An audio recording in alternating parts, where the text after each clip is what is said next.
Tranquil Tales.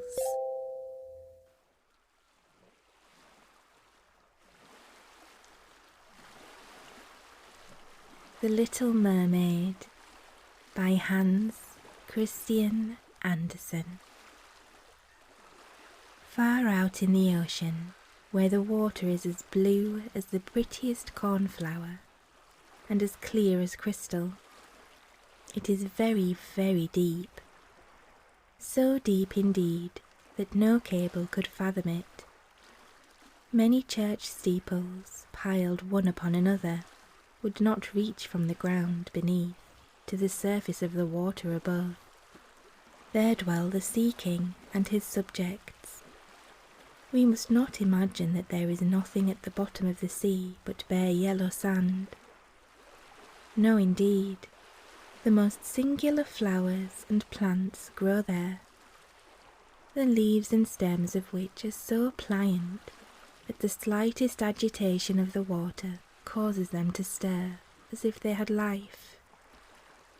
Fishes both large and small glide between the branches, as birds fly among the trees here upon land. In the deepest spot of all stands the castle of the Sea King. Its walls are built of coral, and the long Gothic windows are of the clearest amber. The roof is formed of shells that open and close as the water flows over them. Their appearance is very beautiful, for in each lies the glittering pearl, which would be fit for the diadem of a queen.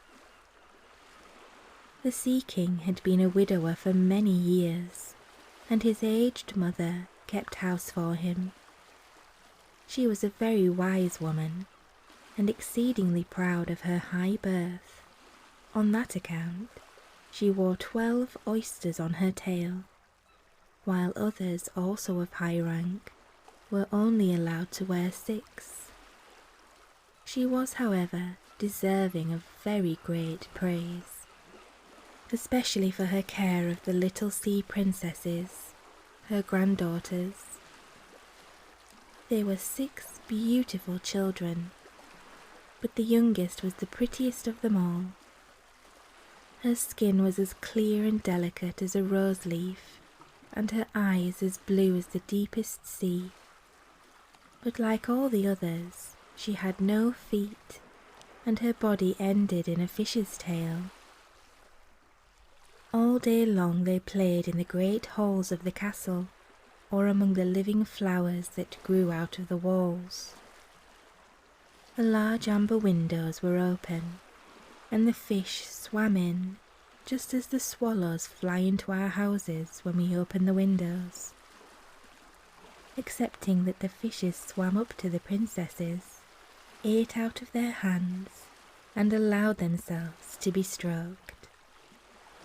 Outside the castle there was a beautiful garden in which grew bright red and dark blue flowers, and blossoms like flames of fire. The fruit glittered like gold, and the leaves and stems waved to and fro continually. The earth itself was the finest sand, but blue as the flame of burning sulphur. Over everything lay a peculiar blue radiance, as if it were surrounded by the air from above, through which the blue sky shone instead of the dark depths of the sea. In calm weather the sun could be seen, looking like a purple flower with the light streaming from the calyx. Each of the young princesses had a little plot of ground in the garden, where she might dig and plant as she pleased. One arranged her flower bed into the form of a whale. Another thought it better to make hers like the figure of a little mermaid. But that of the youngest was round like the sun, and contained flowers as red as his rays at sunset. She was a strange child, quiet and thoughtful, and while her sisters would be delighted with the wonderful things which they obtained from the wrecks of vessels, she cared for nothing but her pretty red flowers, like the sun, excepting a beautiful marble statue. It was the representation of a handsome boy, carved out of pure white stone, which had fallen to the bottom of the sea from a wreck. She planted by the statue a rose-coloured weeping willow. It grew splendidly, and very soon hung its fresh branches over the statue, almost down to the blue sands. The shadow had a violet tint, and waved to and fro like the branches. It seemed as if the crown of the tree and the root were at play, and trying to kiss each other. Nothing gave her so much pleasure as to hear about the world above the sea. She made her grandmother tell her all she knew of the ships and of the towns, the people and the animals. To her it seemed most wonderful and beautiful to hear that the flowers of the land should have fragrance, and not those below the sea, that the trees of the forest should be green, and that the fishes among the trees could sing so sweetly that it was quite a pleasure to hear them. Her grandmother called the little birds fishes, or she would not have understood her, for she had never seen birds. "When you have reached your 15th year," said the grandmother, "you will have permission to rise up out of the sea, to sit on the rocks in the moonlight, while the great ships are sailing by, and then you will see both forests and towns." In the following year, one of the sisters would be 15, but as each was a year younger than the other, the youngest would have to wait 5 years before her turn came to rise up from the bottom of the ocean and see the earth as we do. However, each promised to tell the others what she saw on her first visit and what she thought the most beautiful, for their grandmother could not tell them enough. There were so many things on which they wanted information. None of them longed so much for her turn to come as the youngest, she who had the longest time to wait, and who was so quiet and thoughtful. Many nights she stood by the open window, looking up through the dark blue water, and watching the fish as they splashed about with their fins and tails.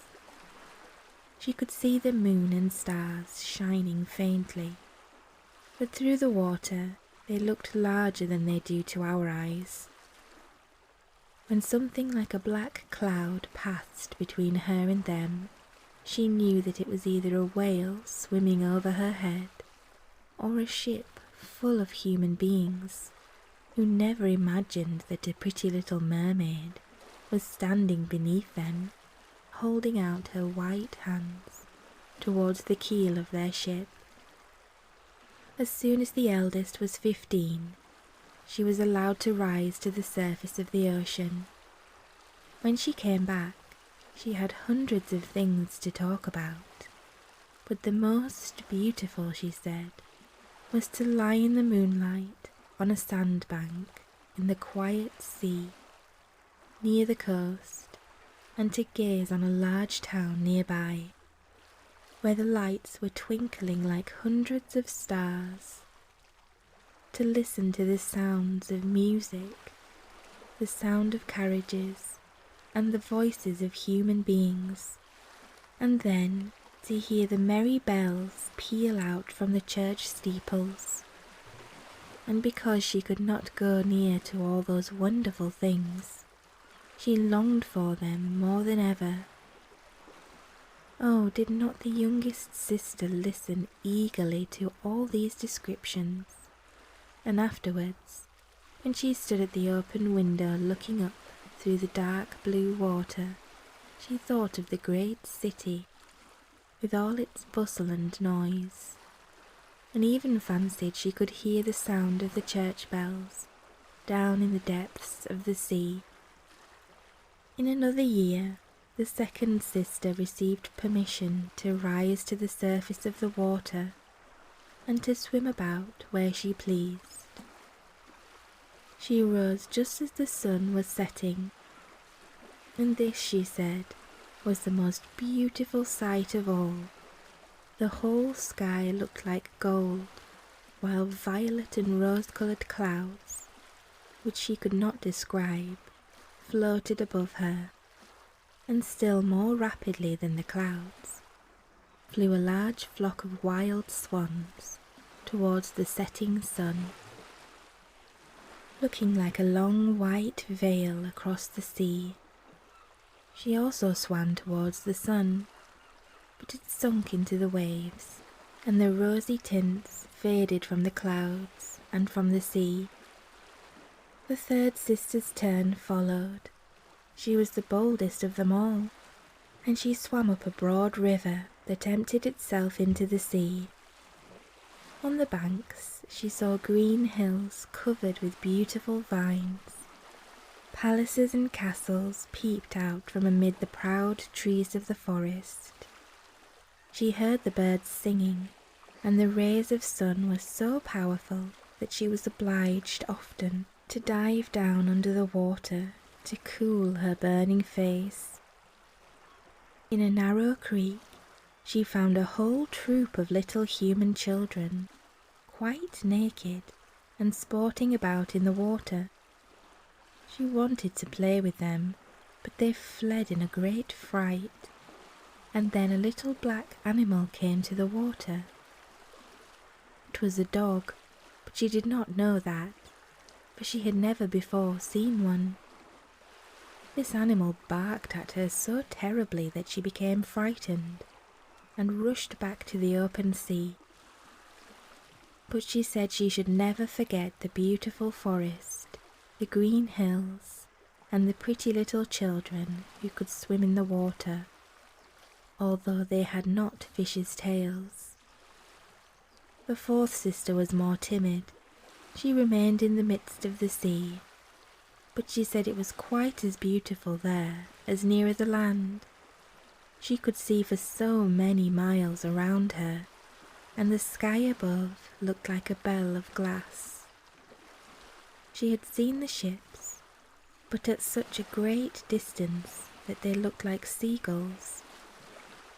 The dolphins sported in the waves, and the great whales spouted water from their nostrils, till it seemed as if 100 fountains were playing in every direction. The fifth sister's birthday occurred in the winter, so when her turn came, she saw what the others had not seen the first time they went up. The sea looked quite green, and large icebergs were floating about, each like a pearl, she said, but larger and loftier than the churches built by men. They were of the most singular shapes, and glittered like diamonds. She had seated herself upon one of the largest, and let the wind play with her long hair, and she remarked that all the ships sailed by rapidly, and steered as far away as they could from the iceberg, as if they were afraid of it. Towards evening, as the sun went down, dark clouds covered the sky, the thunder rolled, and the lightning flashed, and the red light glowed on the icebergs as they rocked and tossed on the heaving sea.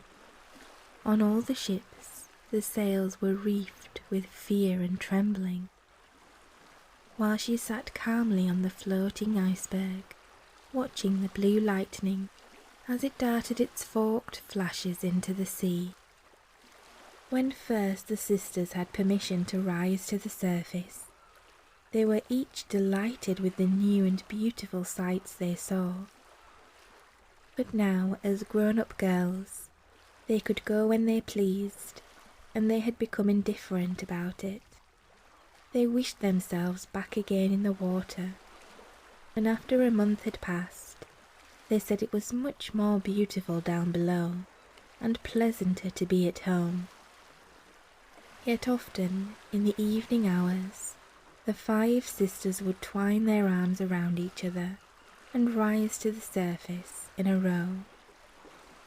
They had more beautiful voices than any human being could have, and before the approach of a storm, and when they expected a ship would be lost, they swam before the vessel and sang sweetly of the delights to be found in the depths of the sea, and begging the sailors not to fear if they sank to the bottom. But the sailors could not understand the song. They took it for the howling of the storm, and these things were never to be beautiful for them. For if the ship sank, the men were drowned, and their dead bodies alone reached the palace of the Sea King. When the sisters rose arm in arm through the water in this way, their youngest sister would stand quite alone looking after them, ready to cry, only that the mermaids have no tears, and therefore they suffer more. "Oh, were I but 15 years old," said she, "I know that I shall love the world up there, and all the people who live in it." At last she reached her 15th year. "Well, now you are grown up," said the old dowager, her grandmother, "so you must let me adorn you like your other sisters." And she placed a wreath of white lilies in her hair, and every flower leaf was half a pearl. Then the old lady ordered 8 great oysters to attach themselves to the tail of the princess, to show her high rank. "But they hurt me so," said the little mermaid. "Pride must suffer pain," replied the old lady. Oh, how gladly she would have shaken off all this grandeur and laid aside the heavy wreath. The red flowers in her own garden would have suited her much better, but she could not help herself, so she said farewell, and rose as lightly as a bubble to the surface of the water. The sun had just set as she raised her head above the waves, but the clouds were tinted with crimson and gold, and through the glimmering twilight beamed the evening star in all its beauty. The sea was calm, and the air mild and fresh. A large ship with 3 masts lay becalmed on the water, with only 1 sail set, for not a breeze stiffed, and the sailors sat idle on deck or amongst the rigging.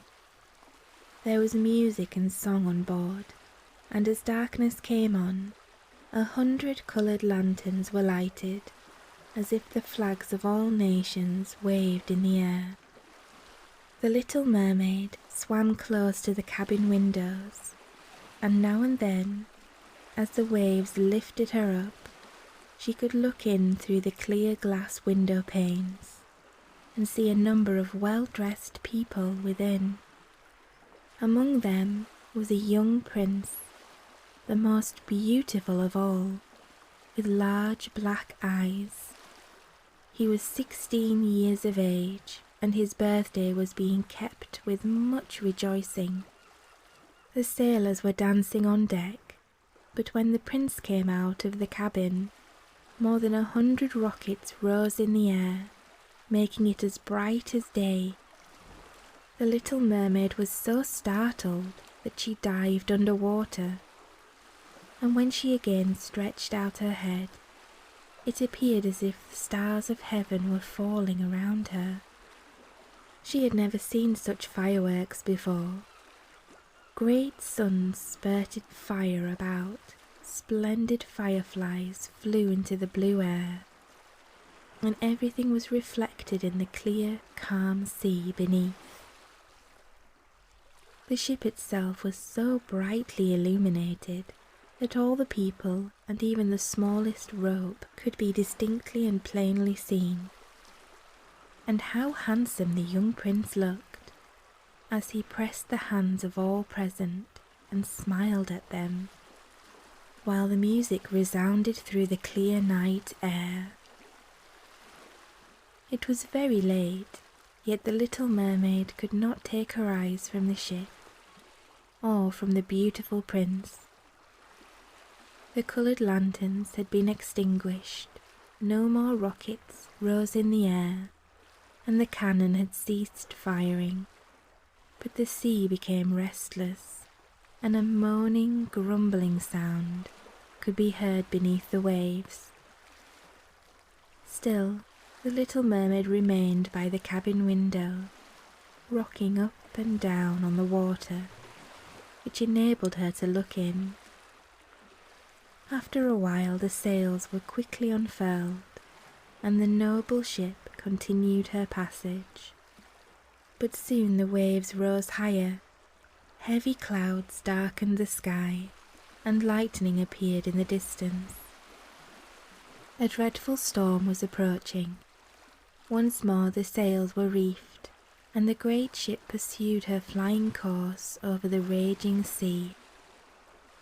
The waves rose mountains high, as if they would have overtopped the mast, but the ship dived like a swan between them, and then rose again on their lofty foaming crests. To the little mermaid this appeared pleasant sport, not so to the sailors. At length the ship groaned and creaked. The thick planks gave way under the lashing of the sea as it broke over the deck. The main mast snapped asunder like a reed, and the ship lay over on her side, and the water rushed in.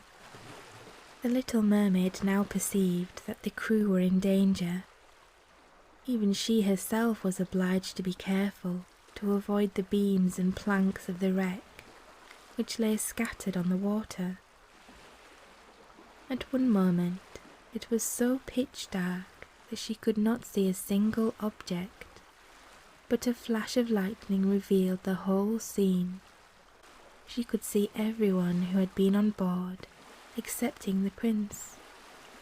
When the ship parted, she had seen him sink into the deep waves, and she was glad, for she thought he would now be with her, and then she remembered that human beings could not live in the water, so that when he got down to her father's palace, he would be quite dead. But he must not die, so she swam about among the beams and planks which strewed the surface of the sea, forgetting that they could crush her to pieces. Then she dived deeply under the dark waters, rising and falling with the waves, till at length she managed to reach the young prince, who was fast losing the power of swimming in that stormy sea. His limbs were failing him, his beautiful eyes were closed, and he would have died had not the little mermaid come to his assistance. She held his head above the water and let the waves drift them where they would. In the morning the storm had ceased, but of the ship not a single fragment could be seen. The sun rose up red and glowing from the water, and its beams brought back the hue of health to the prince's cheeks. But his eyes remained closed. The mermaid kissed his high, smooth forehead and stroked back his wet hair. He seemed to her like the marble statue in her little garden, and she kissed him again and wished that he might live. Presently they came in sight of land. She saw lofty blue mountains, on which the white snow rested as if a flock of swans were lying upon them. Near the coast were beautiful green forests, and close by stood a large building, whether a church or convent she could not tell. Orange and citron trees grew in the garden, and before the door stood lofty palms. The sea here formed a little bay in which the water was quite still, but very deep. So she swam with the handsome prince to the beach, which was covered with fine white sand, and there she laid him in the warm sunshine, taking care to raise his head higher than his body. Then bells sounded in the large white building, and a number of young girls came into the garden. The little mermaid swam out further from the shore, and placed herself between some high rocks that rose out of the water. Then she covered her head and neck with the foam of the sea, so that her little face might not be seen, and watched to see what would become of the poor prince. She did not wait long before she saw a young girl approach the spot where he lay. She seemed frightened at first, but only for a moment. Then she fetched a number of people, and the mermaid saw that the prince came to life again, and smiled upon those who stood round him. But to her he sent no smile. He knew not that she had saved him. This made her very unhappy, and when he was led away into the great building, she dived down sorrowfully into the water and returned to her father's castle. She had always been silent and thoughtful, and now she was more so than ever. Her sisters asked her what she had seen during her first visit to the surface of the water, but she would tell them nothing. Many an evening and morning did she rise to the place where she had left the prince. She saw the fruits in the garden ripen till they were gathered, the snow on the tops of the mountains melt away, but she never saw the prince, and therefore she returned home, always more sorrowful than before. It was her only comfort to sit in her own little garden and fling her arm round the beautiful marble statue, which was like the prince. But she gave up tending her flowers, and they grew in wild confusion over the paths, twining their long leaves and stems round the branches of the trees, so that the whole place became dark and gloomy. At length she could bear it no longer, and told one of her sisters all about it. Then the others heard the secret, and very soon it became known to two mermaids, whose intimate friend happened to know who the prince was. She had also seen the festival on board ship, and she told them where the prince came from, and where his palace stood. "Come, little sister," said the other princesses. Then they entwined their arms and rose up in a long row to the surface of the water, close by the spot where they knew the prince's palace stood. It was built of bright yellow, shining stone, with long flights of marble steps, one of which reached quite down to the sea. Splendid gilded cupolas rose over the roof, and between the pillars that surrounded the whole building stood lifelike statues of marble. Through the clear crystal of the lofty windows could be seen noble rooms with costly silk curtains and hangings of tapestry, while the walls were covered with beautiful paintings which were a pleasure to look at. In the centre of the largest saloon, a fountain threw its sparkling jets high up into the glass cupola of the ceiling, through which the sun shone down upon the water and upon the beautiful plants growing around the basin of the fountain. Now that she knew where he lived, she spent many an evening and many a night on the water near the palace. She would swim much nearer the shore than any of the others ventured to do. Indeed, once she went quite up the narrow channel under the marble balcony, which threw a broad shadow on the water. Here she would sit and watch the young prince, who thought himself quite alone in the bright moonlight. She saw him many times of an evening, sailing in a pleasant boat, with music playing and flags waving. She peeped out from among the green rushes, and if the wind caught her long silvery white veil, those who saw it believed it to be a swan spreading out its wings. On many a night, too, when the fishermen with their torches were out at sea, she heard them relate so many good things about the doings of the young prince, that she was glad she had saved his life when he had been tossed about, half dead on the waves.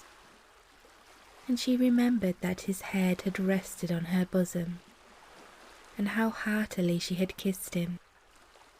But he knew nothing of all this, and could not even dream of her.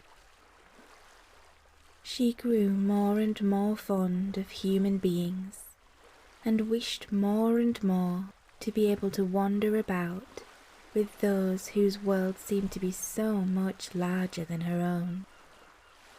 They could fly over the sea in ships, and mount the high hills, which were far above the clouds, and the lands they possessed, their woods and their fields, stretched far away beyond the reach of her sight. There was so much that she wished to know, and her sisters were unable to answer all her questions. Then she applied to her old grandmother, who knew all about the upper world, which she very rightly called the lands above the sea. "If human beings are not drowned," said the little mermaid, "can they live forever? Do they never die as we do here in the sea?" "Yes," replied the old lady, "they must also die, and their term of life is even shorter than ours. We sometimes live to 300 years. But when we cease to exist here, we only become the foam on the surface of the water, and we have not even a grave down here of those we love. We have not immortal souls. We shall never live again, but, like the green seaweed, when once it has been cut off, we can never flourish more. Human beings, on the contrary, have a soul which lives forever, lives after the body has been turned to dust. It rises up through the clear pure air, beyond the glittering stars, as we rise out of the water, and behold all the land of the earth. So do they rise to unknown and glorious regions, which we shall never see. Why have not we an immortal soul?" asked the little mermaid mournfully. "I would give gladly all the hundreds of years that I have to live, to be a human being only for one day, and to have the hope of knowing the happiness of that glorious world above the stars." "You must not think of that," said the old woman. "We feel ourselves to be much happier and much better off than human beings." "So I shall die," said the little mermaid, "and as the foam of the sea I shall be driven about, never again to hear the music of the waves, or to see the pretty flowers, nor the red sun, Is there anything I can do to win an immortal soul?" "No," said the old woman, "unless a man were to love you so much that you were more to him than his father or mother, and if all his thoughts and all his love were fixed upon you, and the priest placed his right hand in yours, and he promised to be true to you here and hereafter, then his soul would glide into your body, and you would obtain a share in the future happiness of mankind. He would give a soul to you, and retain his own as well. But this can never happen. Your fish's tail, which amongst us is considered so beautiful, is thought on earth to be quite ugly. They do not know any better, and they think it necessary to have 2 stout props, which they call legs, in order to be handsome." Then the little mermaid sighed and looked sorrowfully at her fish's tail. "Let us be happy," said the old lady, "and dart and spring about during the 300 years that we have to live, which is really quite long enough. After that we can rest ourselves all the better. This evening we are going to have a court ball. It is one of those splendid sights which we can never see on earth. The walls and the ceiling of the large ballroom were of thick but transparent crystal. May hundreds of colossal shells, some of a deep red, others of a grass green, stood on each side in rows, with blue fire in them, which lighted up the whole saloon, and shone through the walls, so that the sea was also illuminated. Innumerable fishes, great and small, swam past the crystal walls. On some of them the scales glowed with a purple brilliancy, and on others they shone like silver and gold. Through the halls flowed a broad stream, and in it danced the mermen and the mermaids to the music of their own sweet singing. No one on earth has such a lovely voice as theirs.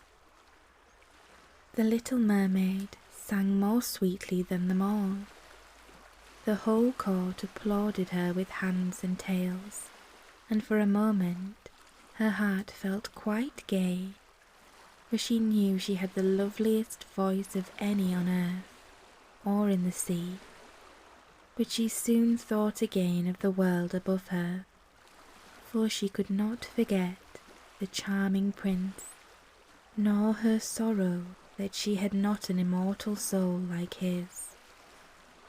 Therefore she crept away, silently, out of her father's palace, and while everything within was gladness and song, she sat in her own little garden, sorrowful and alone. Then she heard the bugle sounding through the water, and thought, "He is certainly sailing above, he on whom my wishes depend, and in whose hands I should like to place the happiness of my life. I will venture all for him, and to win an immortal soul. While my sisters are dancing in my father's palace, I will go to the sea witch, of whom I have always been so much afraid. But she can give me counsel and help." And then the little mermaid went out from her garden and took the road to the foaming whirlpools, behind which the sorceress lived. She had never been that way before. Neither flowers nor grass grew there, nothing but bare, grey, sandy ground stretched out to the whirlpool, where the water, like foaming mill wheels, whirled around everything that it seized. and cast it into the fathomless deep. Through the midst of these crushing whirlpools, the little mermaid was obliged to pass, to reach the dominions of the sea witch. And also for a long distance, the only road lay right across a quantity of warm, bubbling mire, called by the witch her turf moor. Beyond this stood her house, in the centre of a strange forest, in which all the trees and flowers were polypi, half animals and half plants. They looked like serpents with 100 heads growing out of the ground. The branches were long slimy arms with fingers like flexible worms, moving limb after limb from the root to the top. All that could be reached in the sea they seized upon and held fast, so that it never escaped from their clutches. The little mermaid was so alarmed at what she saw that she stood still, and her heart beat with fear, and she was very nearly turning back, but she thought of the prince and of the human soul for which she longed, and her courage returned. She fastened her long flowing hair round her head so that the polypi might not seize hold of it. She laid her hands together across her bosom, and then she darted forward as a fish shoots through the water between the supple arms and fingers of the ugly polypi, which were stretched out on each side of her. She saw that each held in its grasp something it had seized with its numerous little arms, as if they were iron bands. The white skeletons of human beings who had perished at sea and had sunk down into the deep waters. Skeletons of land animals, oars, rudders, and chests of ships were lying tightly grasped by their clinging arms. Even a little mermaid, whom they had caught and strangled. And this seemed the most shocking of all to the little princess. She now came to a space of marshy ground in the wood, where large fat water snakes were rolling in the mire, and showing their ugly drab-coloured bodies. In the midst of this spot stood a house, built with the bones of shipwrecked human beings. There sat the sea witch, allowing a toad to eat from her mouth, just as people sometimes feed a canary with a piece of sugar. She called the ugly water snakes her little chickens, and allowed them to crawl all over her bosom. "I know what you want," said the sea witch. "It is very stupid of you, but you shall have your way, and it will bring you to sorrow, my pretty princess. You want to get rid of your fish's tail, and to have 2 supports instead of it, like human beings on earth, so that the young prince may fall in love with you, and that you may have an immortal soul." And then the witch laughed so loud and disgustingly that the toad and the snakes fell to the ground and lay there wriggling about. "You are but just in time," said the witch, "for after sunrise tomorrow I should not be able to help you until the end of another year. I will prepare a draught for you, with which you must swim to land tomorrow before sunrise, and sit down on the shore and drink it. Your tail will then disappear and shrink up into what mankind calls legs, and you will feel great pain, as if a sword were passing through you. but all who see you will say that you are the prettiest little human being they ever saw. You will still have the same floating gracefulness of movement, and no dancer will ever tread so lightly, but at every step you take, it will feel as if you were treading upon sharp knives, and that the blood must flow. If you will bear all this, I will help you." "Yes, I will," said the little princess, in a trembling voice, as she thought of the prince and the immortal soul. "But think again," said the witch, "for when once your shape has become like a human being, you can no more be a mermaid. You will never return through the water to your sisters or to your father's palace again, and if you do not win the love of a prince, so that he is willing to forget his father and mother for your sake, and to love you with his whole soul, and allow the priest to join your hands, that you may be man and wife, then you will never have an immortal soul. The first morning after he marries another, your heart will break, and you will become foam on the crest of the waves." "I will do it," said the little mermaid, and she became pale as death.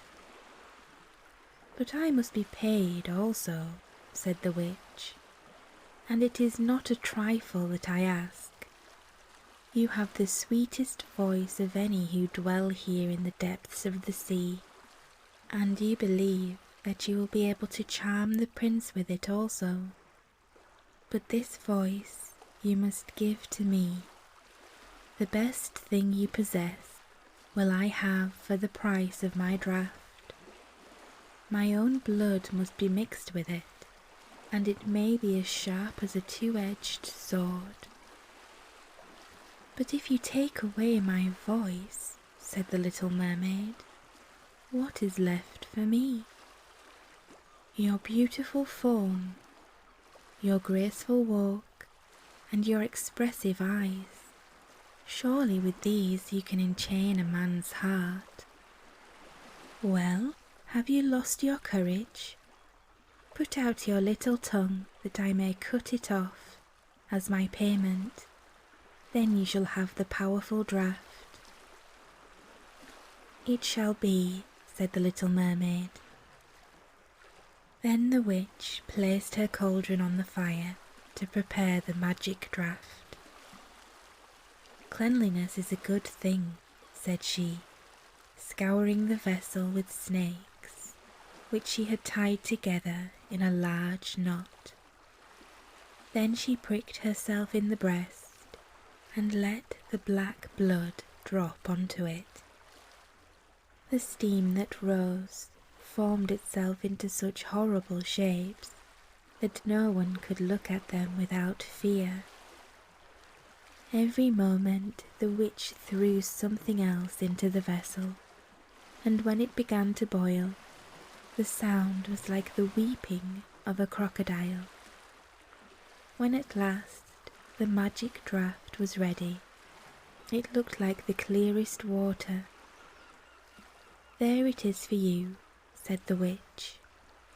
Then she cut off the mermaid's tongue so that she became dumb, and would never again speak or sing.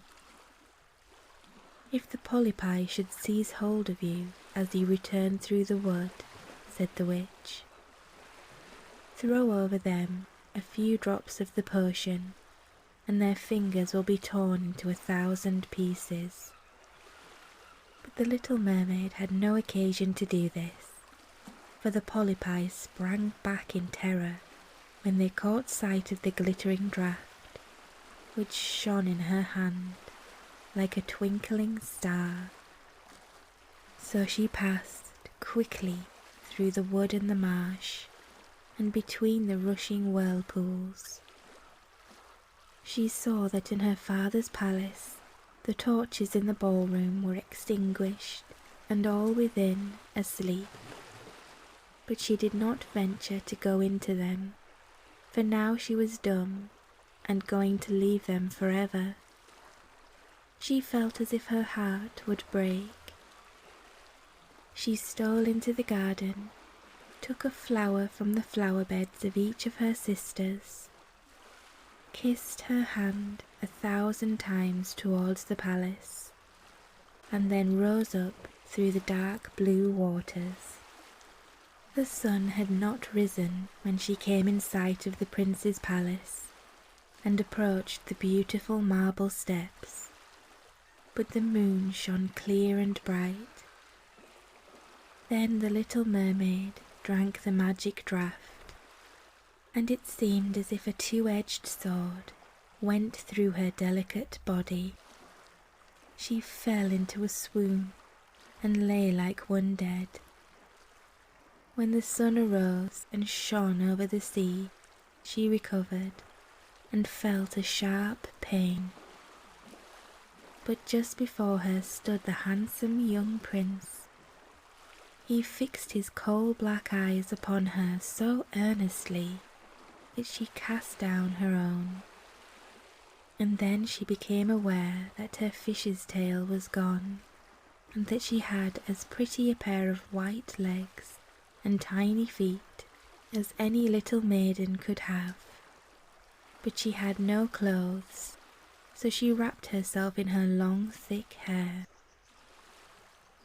The prince asked her who she was, and where she came from, and she looked at him mildly and sorrowfully, with her deep blue eyes, but she could not speak. Every step she took was as the witch had said it would be. She felt as if treading upon the points of needles or sharp knives, but she bore it willingly and stepped as lightly by the prince's side as a soap bubble, so that he and all who saw her wondered at her graceful swaying movements. She was very soon arrayed in costly robes of silk and muslin, and was the most beautiful creature in the palace. But she was dumb, and could neither speak nor sing. Beautiful female slaves, dressed in silk and gold, stepped forward and sang before the prince and his royal parents. One sang better than all the others, and the prince clapped his hands and smiled at her. This was great sorrow to the little mermaid. She knew how much more sweetly she herself could sing once, and she thought, "Oh, if he could only know that! I have given away my voice forever to be with him." The slaves next performed some pretty fairy-like dances to the sound of beautiful music. Then the little mermaid raised her lovely white arms, stood on the tips of her toes, and glided over the floor, and danced as no one yet had been able to dance. At each moment her beauty became more revealed, and her expressive eyes appealed more directly to the heart than the songs of the slaves. Everyone was enchanted, especially the prince, who called her his little foundling, and she danced again quite readily to please him, though each time her foot touched the floor, it seemed as if she trod on sharp knives. The prince said she should remain with him always, and she received permission to sleep at his door on a velvet cushion. He had a page's dress made for her that she might accompany him on horseback. They rode together through the sweet-scented woods, where the green boughs touched their shoulders, and the little birds sang among the fresh leaves. She climbed with the prince to the tops of high mountains, and although her tender feet bled so that even her steps were marked, she only laughed and followed him till they could see the clouds beneath them, looking like a flock of birds travelling to distant lands. While at the prince's palace, and when all the household were asleep, she would go and sit on the broad marble steps, for it eased her burning feet to bathe them in the cold sea water, and then she thought of all those below in the deep. Once, during the night, her sisters came up, arm in arm, singing sorrowfully as they floated on the water. She beckoned to them, and then they recognized her and told her how she had grieved them. After that, they came to the same place every night, and once she saw in the distance her old grandmother, who had not been to the surface of the sea for many years, and the old sea king, her father, with his crown on his head. They stretched out their hands towards her, but they did not venture so near the land as her sisters did. As the days passed, she loved the prince more fondly, and he loved her as he would love a little child, but it never came into his head to make her his wife. Yet, unless he married her, she could not receive an immortal soul, and, on the morning after his marriage with another, she would dissolve into the foam of the sea. "Do you not love me the best of them all?"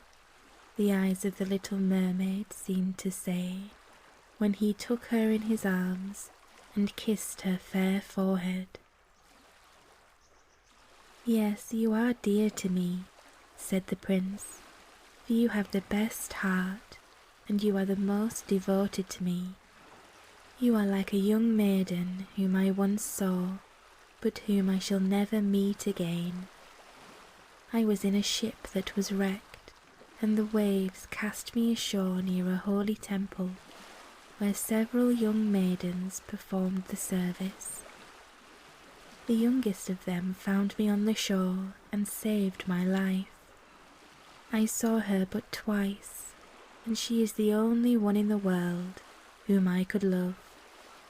But you are like her, and you have almost driven her image out of my mind. She belongs to the holy temple, and my good fortune has sent you to me instead of her, and we will never part." "Ah, he knows not that it was I who saved his life," thought the little mermaid. "I carried him over the sea to the wood where the temple stands.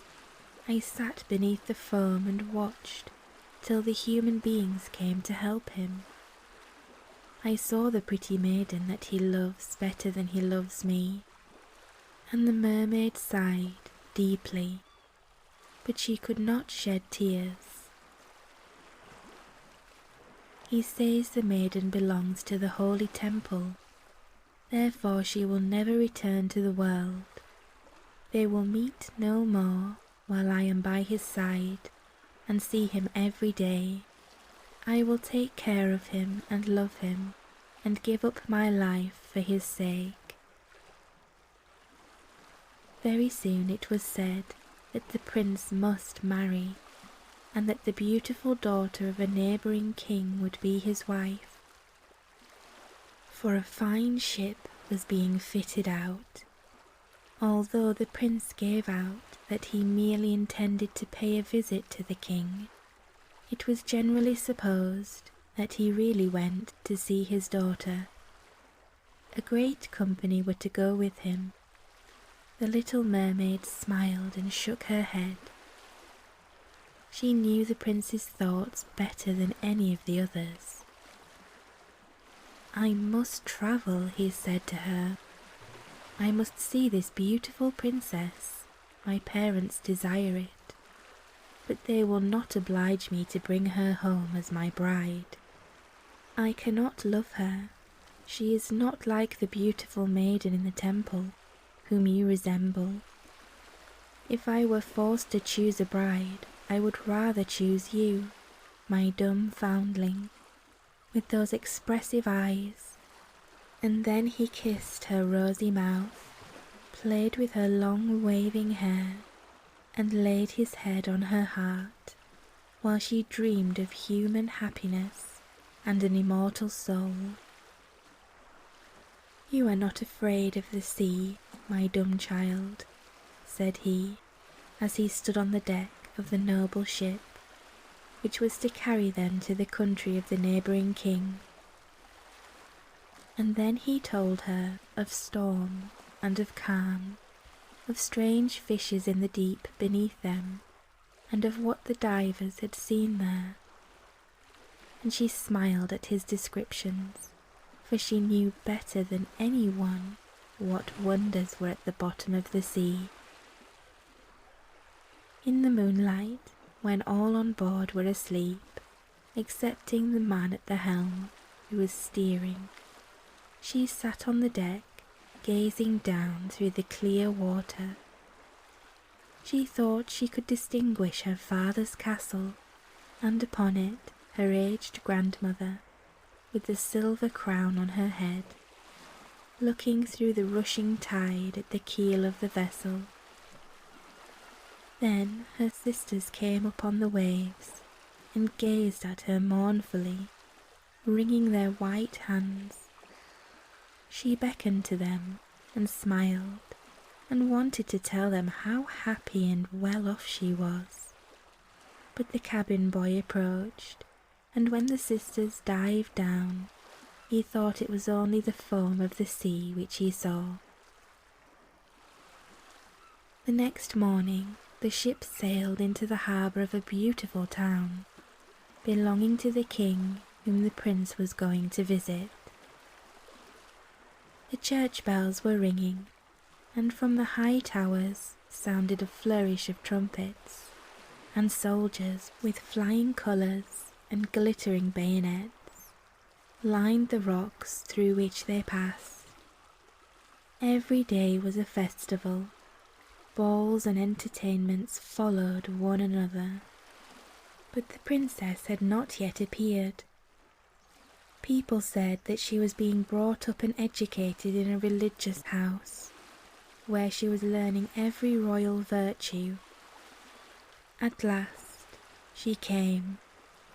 Then the little mermaid, who was very anxious to see whether she was really beautiful, was obliged to acknowledge that she had never seen a more perfect vision of beauty. Her skin was delicately fair, and beneath her long dark eyelashes, her laughing blue eyes shone with truth and purity. "It was you," said the prince, "who saved my life when I lay dead on the beach," and he folded his blushing bride in his arms. "Oh, I am too happy," said he to the little mermaid.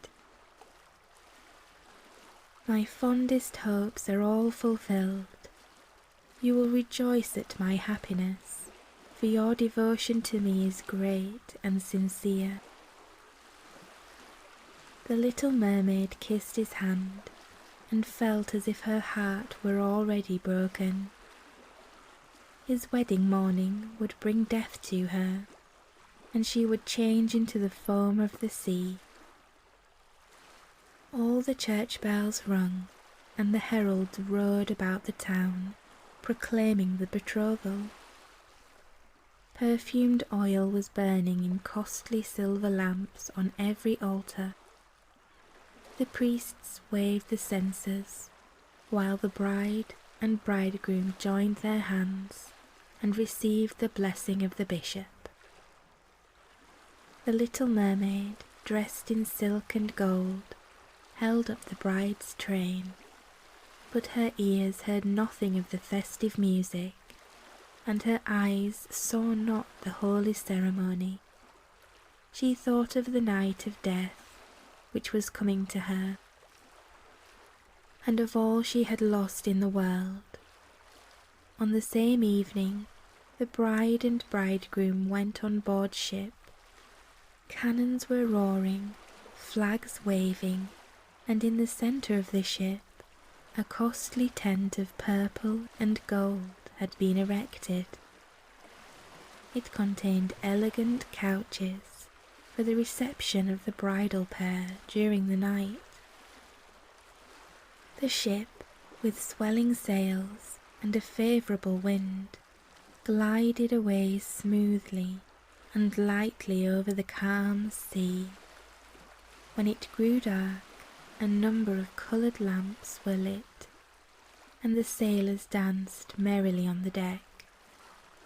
The little mermaid could not help thinking of her first rising out of the sea, when she had seen similar festivities and joys, and she joined in the dance, poised herself in the air as a swallow when he pursues his prey, and all present cheered her with wonder. She had never danced so elegantly before. Her tender feet felt as if cut with sharp knives, but she cared not for it. A sharper pang had pierced through her heart. She knew this was the last evening she would ever see the prince, for whom she had forsaken her kindred and her home. She had given up her beautiful voice and suffered unheard of pain daily for him, while he knew nothing of it. This was the last evening that she would breathe the same air with him, or gaze at the starry sky and the deep sea. An eternal night, without a thought or a dream, awaited her. She had no soul, and now she could never win one. All was joy and gaiety on board ship, till long after midnight. She laughed and danced with the rest, while the thoughts of death were in her heart. The prince kissed his beautiful bride, while she played with his raven hair, till they went arm in arm to rest in the splendid tent. Then all became still on board the ship. The